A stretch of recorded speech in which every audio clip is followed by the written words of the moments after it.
Good morning, everyone, and it's great to see such a nice crowd here this morning, a lovely February day, and we appreciate you coming out to spend breakfast with Governor Deval Patrick this morning, so thank you again for being here.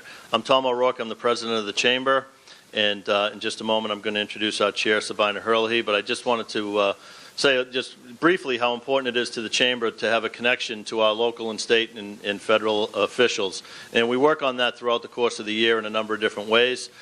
We have a Government Affairs Committee that we're reconstituting, so if anybody is interested in that, I know you're all political wonks, so you wouldn't be here today, so if anybody's interested in that, please let me know afterwards, because we are getting that re-energized. And we work throughout the year with our local officials.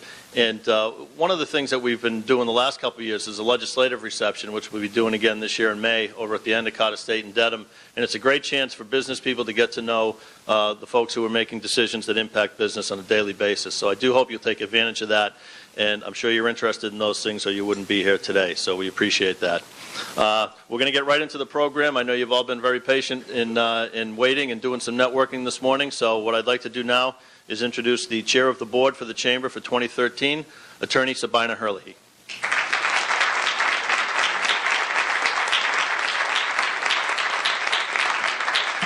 Thank you, Tom, very much, and welcome, Governor Patrick.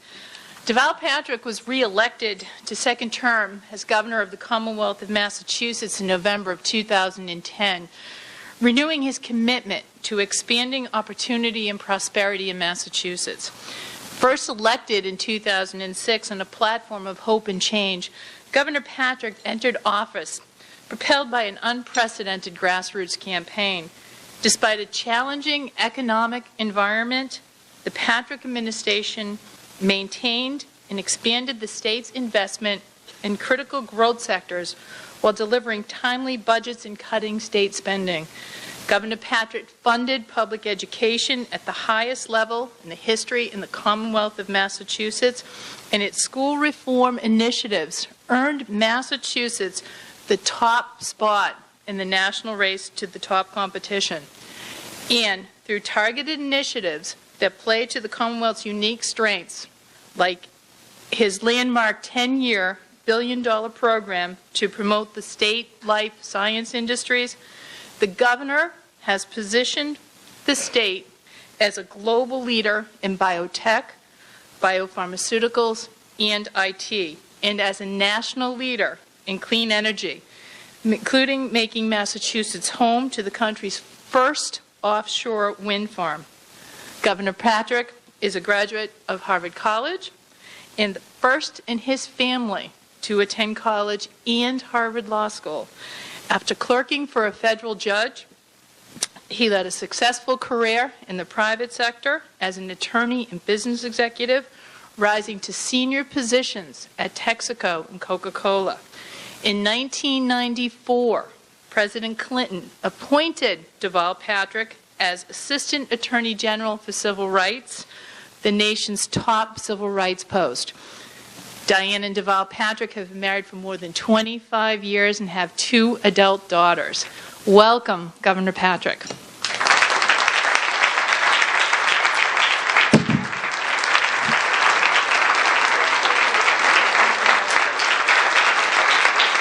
Thank you very much.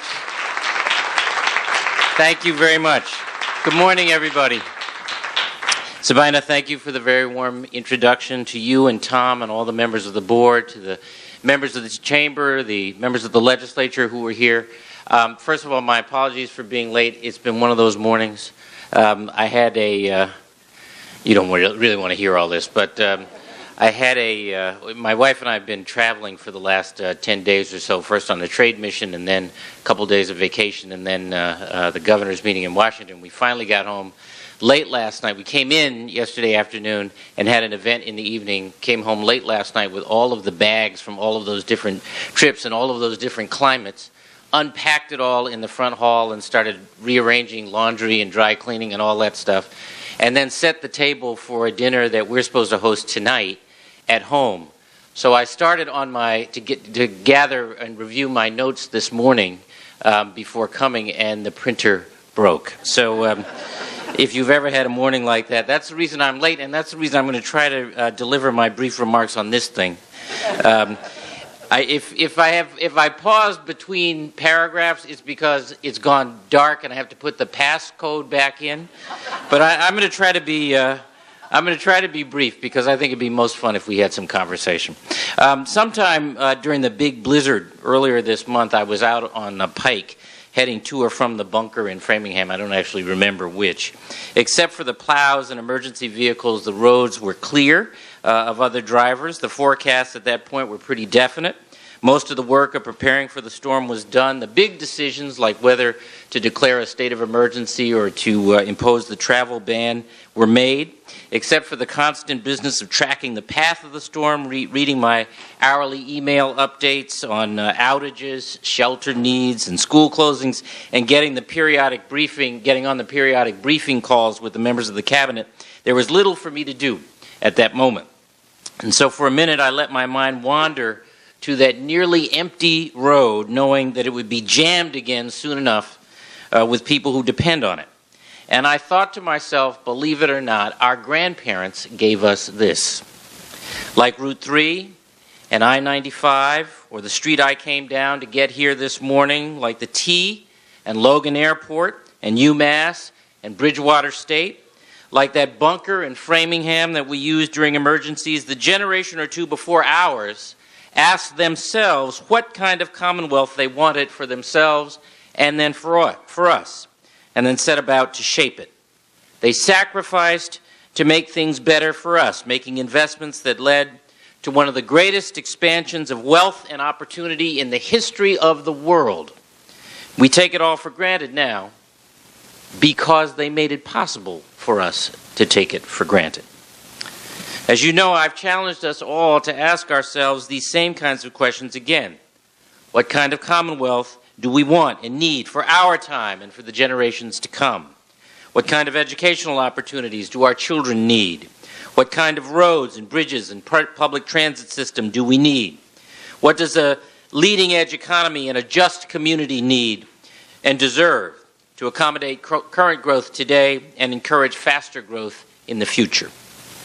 And instead of dodging the question that both politicians and the general public hate, I have also asked us to think hard about how to pay for it, to have an adult, fact-based conversation instead of an hysterical one about taxes. Mostly, this is just what we've been having. The Senate President, the Speaker, the legislators I've met with in their hometown coffee shops and pizza parlors, the business leaders in their boardrooms and factories, the teachers in early ed and leaders in higher ed, the maintenance and repair workers at the T, and the people I have run into in the street and in their neighborhoods and in the grocery stores, mostly they have not retreated to the usual rhetorical corners. They have considered the facts candidly, if a little nervously, and I am grateful for that. And I'm hoping for more of the same with you today and among you in the weeks and months to come. Let me tell you what I'm hearing. People in town want subways that run later in the evening. People in the suburbs and in our gateway cities want regional buses that run on the weekends and bridges that are safe. People in New Bedford want a way to have access to the work and social opportunities in Boston, and people in Boston want access to the affordable housing in the South Coast.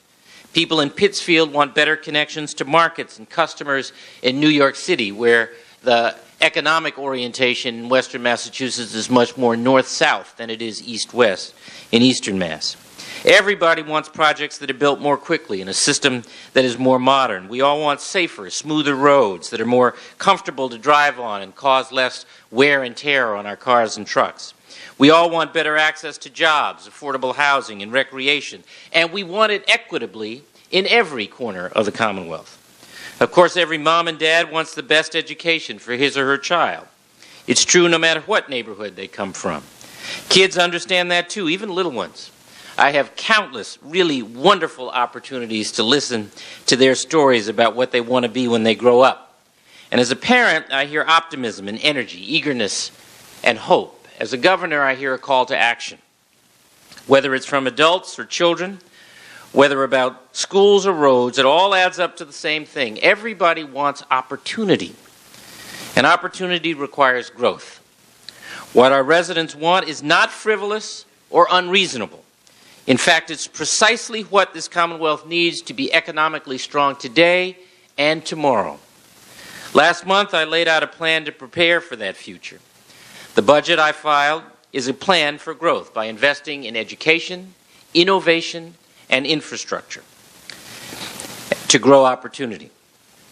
By our best estimates, it will take $1 billion in new revenue dedicated to transportation to pay the bills we inherited, restore our roads and rails and bridges to a state of good repair, and expand the system modestly but strategically so that it unlocks economic opportunity and growth throughout the Commonwealth. Everyone knows that a comprehensive transportation system is vital to supporting and growing our economy. Workers need it to get to their jobs, students need it to get to school, tourists need it to get to the sites, police and firefighters need it to get to emergencies, business people need it to get to appointments, people need it to get to the doctor, to the grocery store, to the gym or the rink, to the movies. Whether it's good roads, reliable commuter rail, frequent bus or subway service, a nearby airport, or a convenient ferry, transportation is about more than moving from point A to point B. It's about the quality of life, about our economic activity and growth. It's about opportunity. Likewise, because our job growth depends on our innovation economy and because the success of that depends on a well-educated workforce, I have also proposed to target new investment in education where it is shown to have the highest impact. It will take another $900 million or so in new revenue to get the nearly 30,000 kids off the waiting list for early education, to extend the school day for middle schoolers in gateway cities so they get what they need, to make college more affordable, and to support our community colleges as the platform for skills training. Again, business leaders, including some of you in this room, have called for just such investments for many, many decades now, and you are right to do so. Brain power is our signature economic edge, and failing to invest in that in Massachusetts would be like Texas failing to support the oil industry or Iowa their corn farmers. Ironically, now that we have put the means on the table to make those investments, some say now isn't the time to invest in education. Let's just focus on transportation. To those who say that now is not the time, I challenge you to show me which 4-year-old we're going to ask to wait. There are 240,000 people looking for work in Massachusetts right now and 120,000 vacancies. And what employers are telling us is that they can't always or even often enough find the people with the skills they need to do the jobs they have. How can we possibly wait to build a more robust and responsive system of adult education and workforce training? As you know, I have proposed to fund these investments mainly by rebalancing the sales and income tax rates. Specifically, I propose to cut the sales tax from 6.25% to 4.5%, raise the income tax from 5.25% to 6.25%, double the personal exemptions, and eliminate a number of special deductions that no longer serve us very well. The upshot is that for about half the workforce, total taxes would stay the same or go down, and for the other half, they would go up according to one's ability to pay. If you make about $100,000, your total taxes would go up a couple $100. If you make about $220,000, a couple $100 more. That's the order of magnitude we're talking about. And with these changes, tax rates would become or remain lower than or comparable to all of our neighboring states and those of the other states with which we compete. I've also, again, proposed a number of reforms to improve the way government functions and achieve further savings. The total projected savings from these latest measures, if enacted by the legislature, will be over $100 million annually. They follow a raft of reforms over the years, including closing loopholes and extending the retirement age in the public pension system, asking public employees to shoulder a bigger share of their health care costs, replacing police details with civilian flaggers, simplifying the transportation bureaucracy and shutting down the Turnpike Authority, systematically combing through and discarding or updating old regulations, reducing headcount by 6,000 positions and more. These and other reforms have enabled us to invest in education and in innovation and in infrastructure even during the downturn. And that, in turn, has led to faster and a stronger recovery in Massachusetts than almost every other state. But it will not be enough to give us the 21st century transportation and education systems our people deserve and our economy needs to grow stronger. I'll just end by saying this. Americans rarely leave the things we decide are important entirely to chance, if you think about it historically. When we decided that educating our children was important, we created public schools and land-grant universities. When we decided that settling the West was important, we built the Transcontinental Railroad. When we decided freedom was important, really important, we freed the slaves and eventually gave women the right to vote. We tend to shape our own future in America, not just leave it to chance. Kicking the can down the road is a recent phenomena in America and in Massachusetts, and not a good one. Our grandparents didn't leave the Mass Pike or the T or I-95 or that infernal MEMA bunker to chance. They made choices that shaped a better future. Now it's our turn. I look forward to your questions. Thank you again for having me this morning.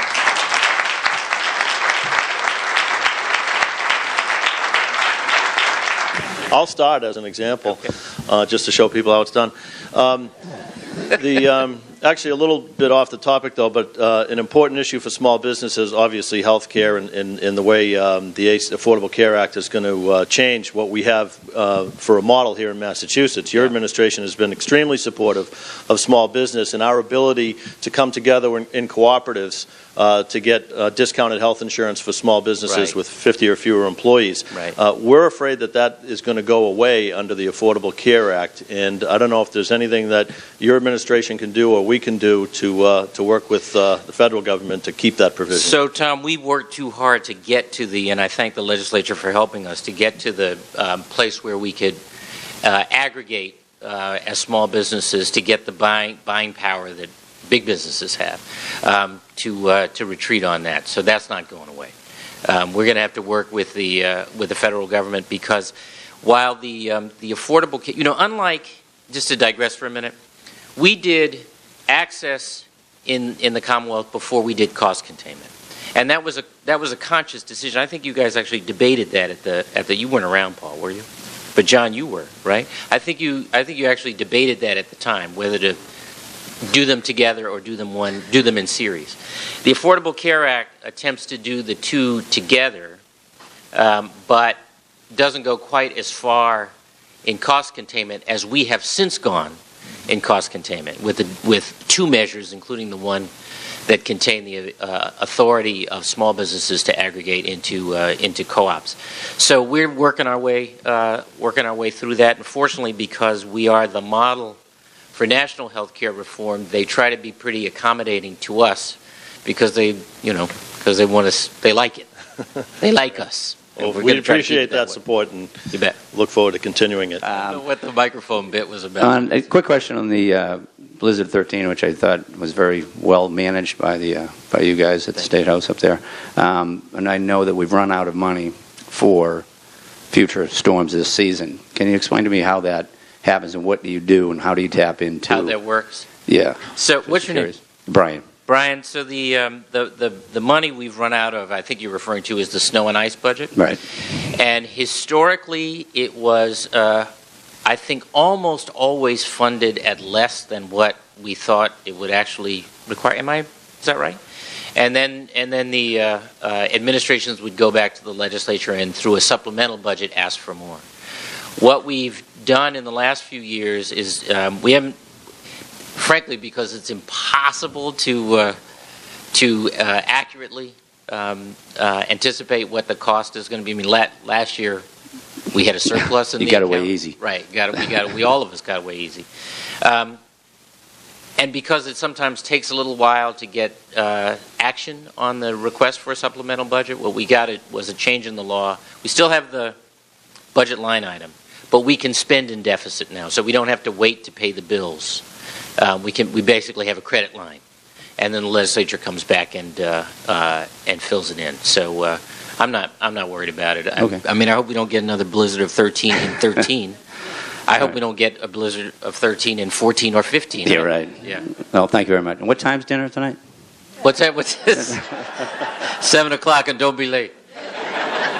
You can bring dessert. Hello, Governor. My name is Dana Bodor. Hi, Dana. And I have a quick question about your tax proposal. Yeah. Maybe it's not such a quick answer, but you know, the increase in the income tax. Yeah. Obviously, I have to commend you on finding a pretty effective way to scale that increase in the income tax, given that we're constitutionally required to have a flat income tax in the Commonwealth, and to be able to structure that in a way that has a greater impact on the higher incomes than the lower income. It's a little more progressive. That was an objective. Right.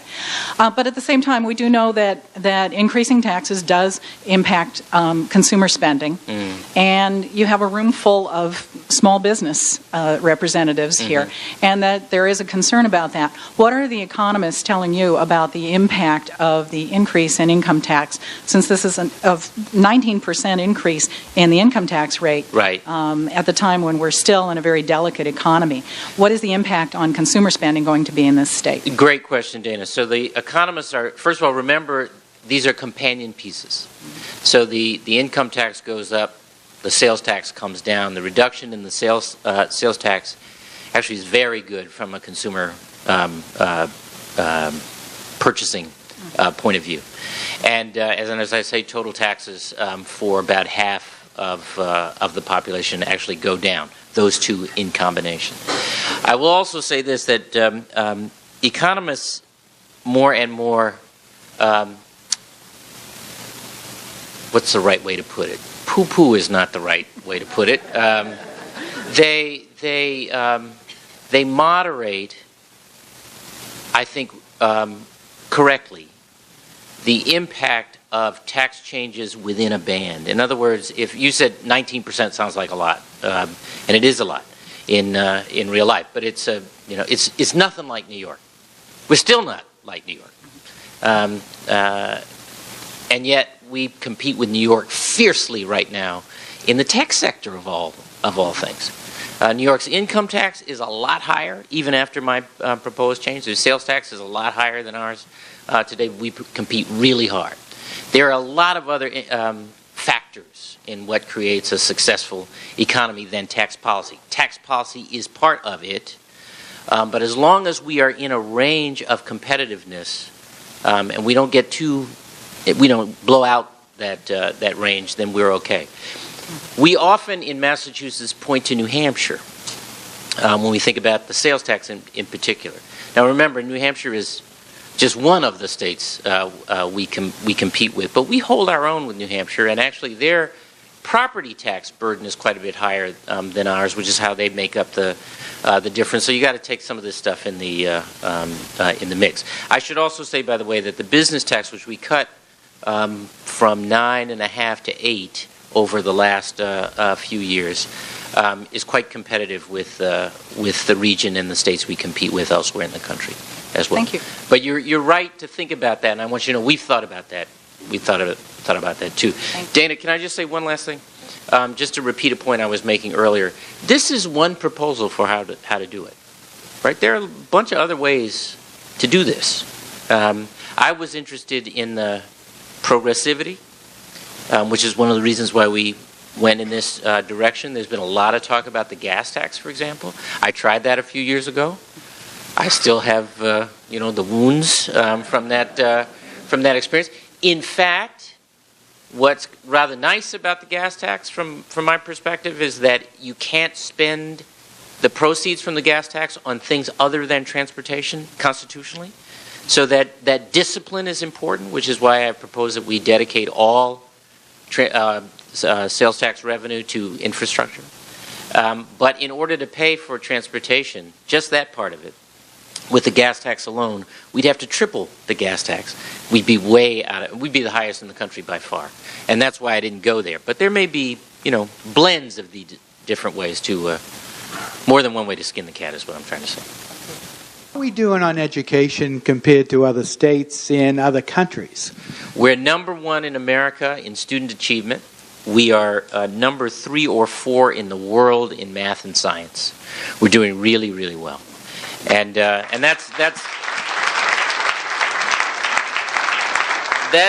is not by accident, and that is not only because of money, by the way. I want to thank the legislature for supporting the Chapter 70 requests we put in the last few years, and the fact that even during the downturn, in part for a couple of years there, thanks to the president's stimulus bill, we were able to beat the previous year's record on Chapter 70. That's really good. The reforms and flexibilities in the public schools, the new ideas, the investment of new ideas, is as important, if not more so. So, the so-called innovation schools, some people call them in-district charters, wildly successful and coming on strong. Now, here's the issue: we still have a persistent achievement gap, and the kids who are stuck in that gap are poor, or have special needs, or who speak English as a second language. A disproportionate number of them are children of color. They're not all, but disproportionate, I mean, to the proportion of people of color in the general population. They're concentrated in gateway cities. And the strategies that are proven to work are early education, quality, not babysitting, right? Early education, driving toward literacy and numeracy proficiency by 3rd grade, and extended learning time, longer school day in middle schools. I will say, the first time I expressed an opinion about longer school days was as a candidate in 2006 in front of 400 middle schoolers in Marlboro, and I almost did not get out alive. But we have a calendar that's really based on farming, right? The school day and the school year is organized around the farming calendar. Not a whole lot of us farm anymore. And for kids in gateway cities in particular, that extra time on task, as they say in the sort of policy speak, turns out to be very, very high impact, and that's why those two pieces are in the education part of this proposal. Governor, thank you. I'm Michael Boynton, Town Administrator in Walpole. Good morning, Michael. Governor, as we were in our EOC in Town Hall at the height of the storm, the general consensus is your decision to limit traffic and to shut down the road saved lives. That was an outstanding decision. There is no other way to put that. Thank you. We clearly, looking at what happened in New York after the storm, gave even greater credence to that. But I think folks forget. Well, there's a but coming. No, I can feel it. Just go ahead and get there, Michael. No, truly, 30-mile backup of 30-mile stretch of the LIE closed because they didn't do what you did. Again, gave greater comfort to the decision that was made. It truly saved lives. Now, they're predicting maybe an inch or two tonight, and my DPW is wondering if you do the same. I don't want Just to makes push. it so much easier. I don't want to push my luck or yours.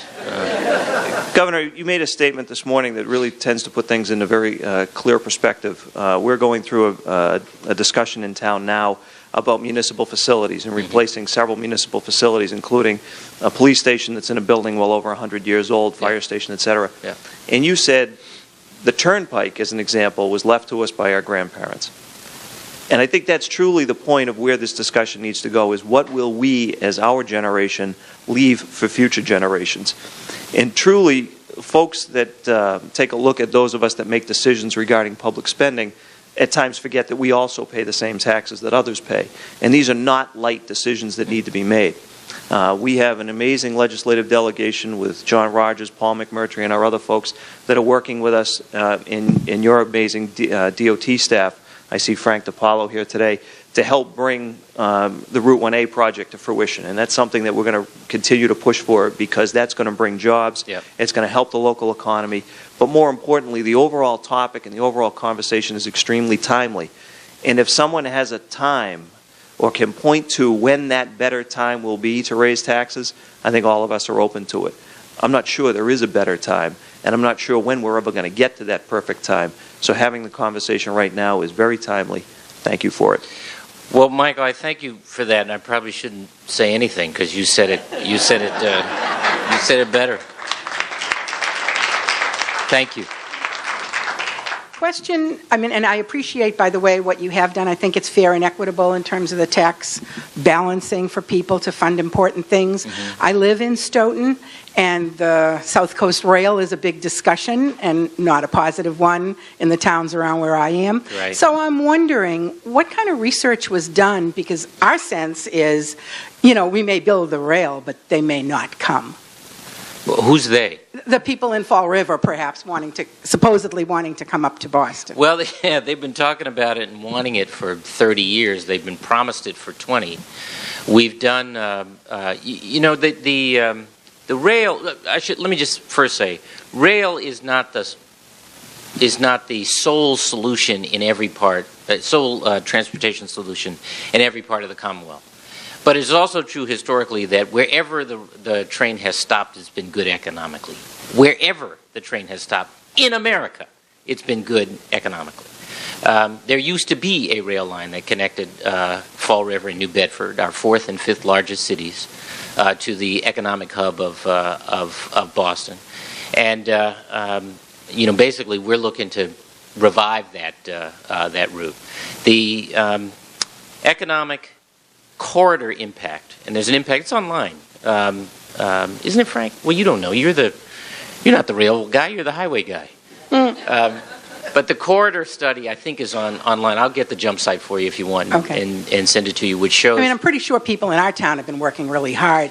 You know, having committees and looking on at both it sides in of the general, question. yeah. On both sides. I think Stoughton actually is probably might be the hotbed. Yeah, well, they're calling it the Stoughton solution, you know. Yeah, I think actually but this.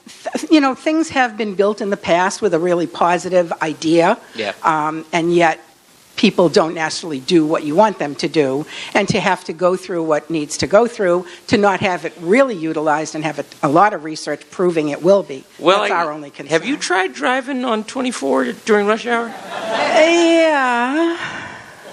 Yeah, try that sometime.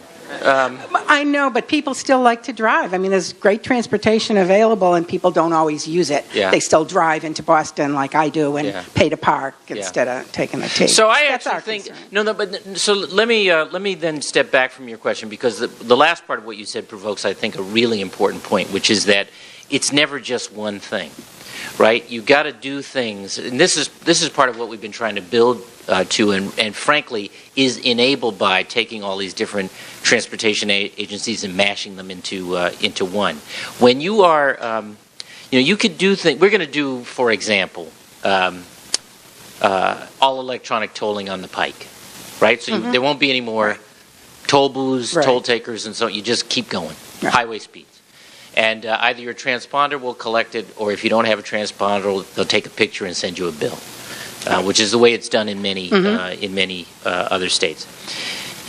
So that prompts a conversation. Well, should there be gantries? These are the electronic thing that goes over the. Should there be gantries at all of the major entry points into the city? I'm not expressing a point of view about that. I'm just saying that provokes. Now you have the technology that provokes a conversation.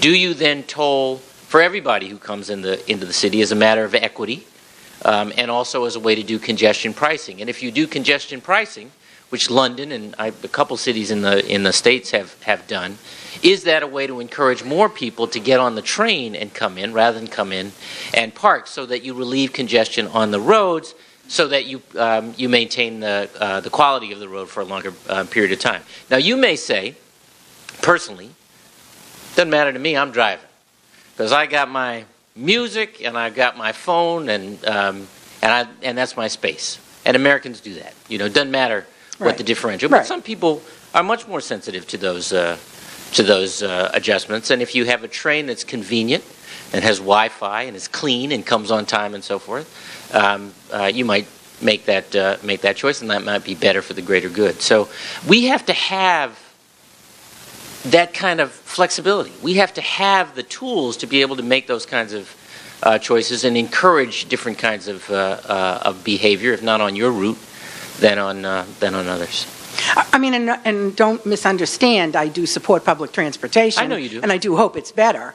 I just know that a lot of times the plan is great, Yeah. and everything gets all upset, but that people don't always utilize it. Yeah. And I'm assuming that the research is there saying they definitely will utilize it, and here's how we're going to make them. It's there. And, for the upset. And to your point about the planning not always going well, that brings to mind the Big Dig, which was just a great idea, in my view. Better idea of $5 billion than $22 billion. But Right. the Big Dig, the utilization that was planned for the Big Dig, is a fraction of what it turns out to Right. be.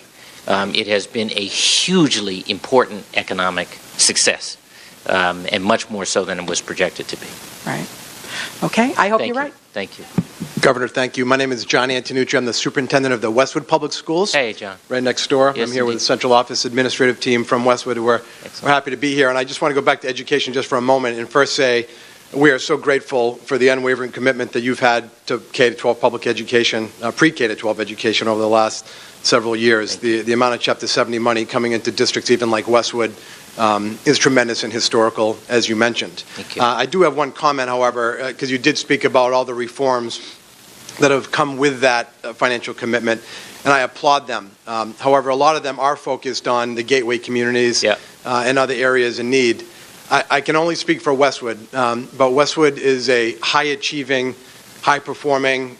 We run on all cylinders. Our MCAS scores are among the top in the state. In one case, we have the number one school in the state. Mm-hmm.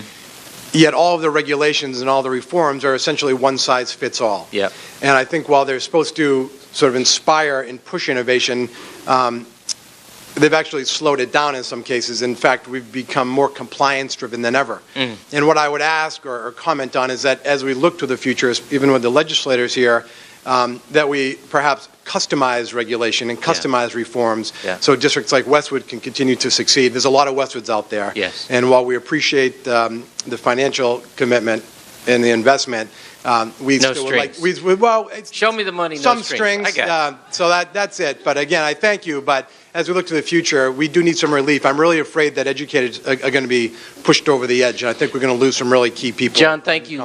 Thank you very much for the comment, and also for observing the blessed truth that there are a lot of Westwoods in the sense of a lot of school districts that are really firing, as you say, on all cylinders. One of the objectives of the Achievement Gap Act was precisely the opposite of what you just said, so we should talk. And that is that the more and more research and, frankly, common sense shows that the solution for closing achievement gaps has to be very tailored to the population of kids and sometimes the individual kid or classroom. And the objective, or the sort of working principle of the Achievement Gap Act was to create that kind of flexibility so you could do stuff that you thought made sense in Westwood, whether it was, right in downtown Boston or not. So if it's not working that way for you, that's something I definitely want to hear more about. Okay. Have you spent any time with Matt, the new secretary, Matt Malone? I do know Matt well. Shall I have him call you? Okay, I'll do that. Can you just make a note of that? Great. Morning, Governor. Good morning. Steve Fradkin. We have 3 more shopping days until the next fiscal cliff. And I know, according to WBZ this morning, that's going to cost the Commonwealth a good deal of money. What are we doing? Well, the fiscal cliff. So we had a... Tried to get away without the question coming up. I know.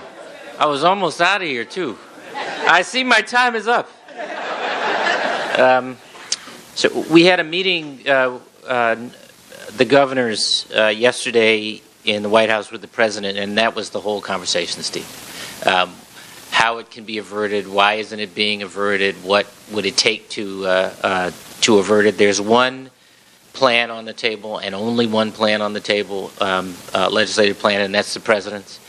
And it contains a mixture of cuts and loophole closings to raise revenue. The loophole closings are the ones that Speaker Boehner proposed 2 or 3 months ago, and the cuts go deeper than the sequester.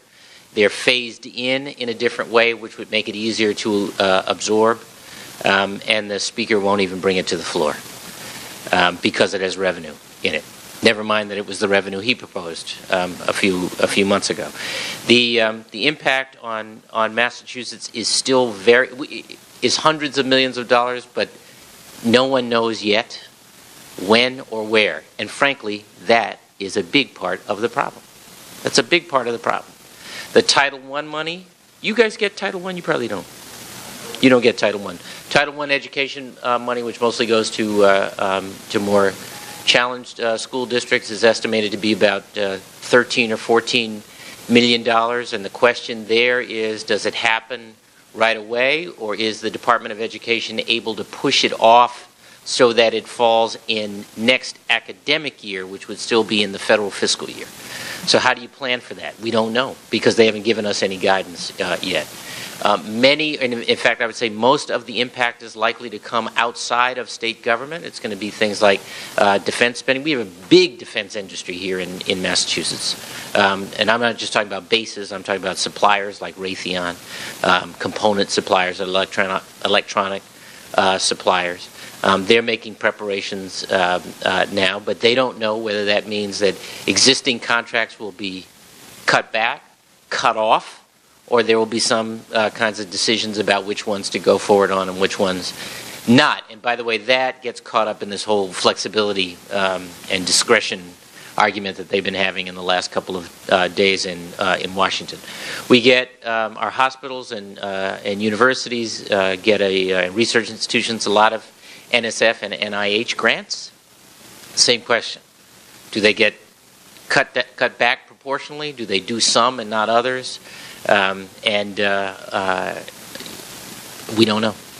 And I don't think we will know until sometime next month, to tell you the truth. So we've run a bunch of different scenarios in state government, but they are just that. They are exercises to help us practice and prepare. But they're not based on actual guidance yet, and we're not going to get that actual guidance from the federal government until they get a decision out of the Congress. I wish I had a better answer, believe me. And with that, thank you all.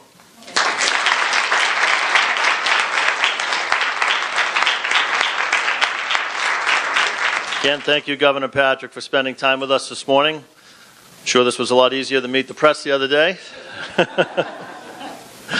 I appreciate everyone coming out here and being a part of the important conversation that we have to have and will continue to have in the coming months. So please continue to participate, and thank you all again for being here. We'll see you soon.